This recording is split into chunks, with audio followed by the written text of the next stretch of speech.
Welcome to Burlap Teachers. Enjoy the video. In this video, I will show how to start an Audi Q7 without a key.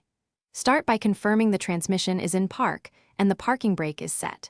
Check that the 12V battery has enough charge to power accessories and the starter circuit.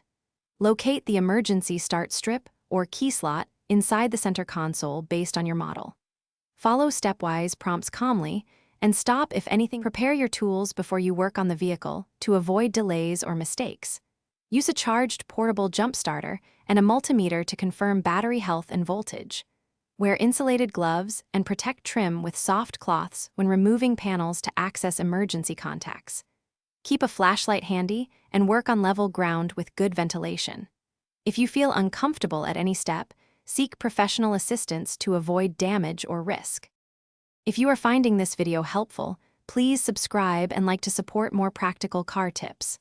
Quick recommendation: these leak-proof containers are perfect for keeping tools, hardware, or snacks tidy while you work on a car, and they seal tight so liquids stay put. They are great for garage lunches and organized parts bins. Check the description for the link and other deals. Now let's get back to the video.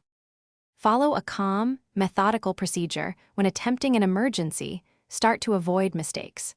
Remove the small trim panel to reveal the emergency key slot or contact strip, then connect a charged jump starter or use another vehicle's 12V boost following safe jump starting practices. Engage the start sequence as outlined in your manual for emergency starts. Once the engine runs, monitor gauges for abnormal readings and address any persistent warning lights before driving. Thanks for watching. Consider subscribing if this video helped you.